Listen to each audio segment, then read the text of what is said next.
Good day everyone, welcome to the Bit Drafted channel. Today I'd like to share with you this little portable Pi device. If we turn this around here, we've got a Pi in there,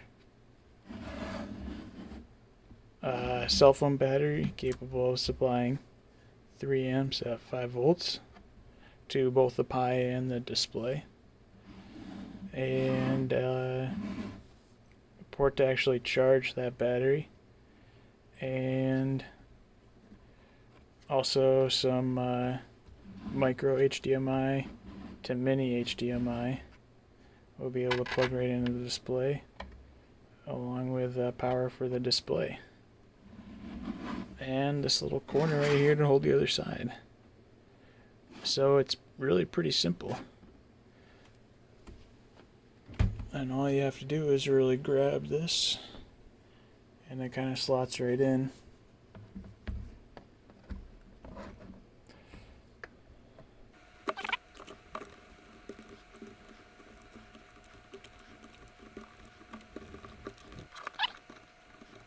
And it really is that simple. So I'm going to go grab a keyboard. If you ever do need to put anything in, the USB ports for the Pi are right on the left side here, exposed. And the mini HDMI goes in here. And I've actually got a right angle connector for the display as well. Keep the cables more organized. So the only thing we need to do is just power on the Pi. Display's already got power. And we've got Twister OS running here.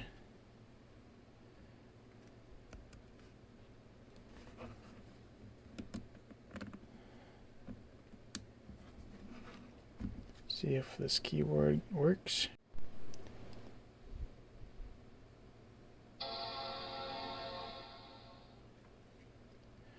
And we're in. We can go check out the YouTubes. And it's actually pretty nice. Especially, it's still Raspberry speeds. But it's running completely off the battery. There's no cables, and it's completely portable, especially if you have a nice wireless keyboard. Check out the website.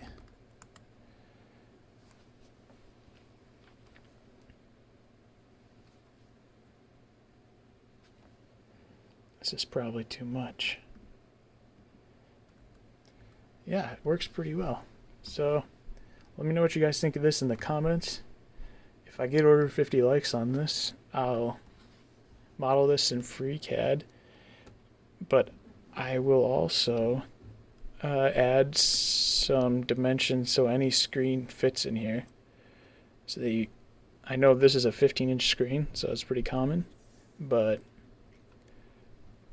I doubt that they're all the same vertical height to the point where they'd fit like this. So I think it'd be really useful if you could mount different screens. The batteries, most cell batteries will fit, most cell phone batteries will fit easily. Just the Raspberry Pi doesn't need to be mounted in the back. Any single board computer could work, so maybe having a scenario where you can change the screen fit in here, and also what single board computer you can mount to the back could make this pretty powerful machine. And yeah, so hit that like button, and we have 2 more cases for the Pi coming up. This chonker is actually a completely plastic case meant to cool the Pi with plastic. So there are some thermal printing materials. This isn't one of them. So this is kind of just a challenge for myself. See if you want to, you can see how that goes. Or I did update the best Raspberry Pi case ever. Kind of made it a little low poly and twisted it. Still needs a little cleaning out there. But yeah, Let me know which one of these cases you'd like to see tried out in the comments below. And visit my Patreon. I'll see you guys next time. Bye.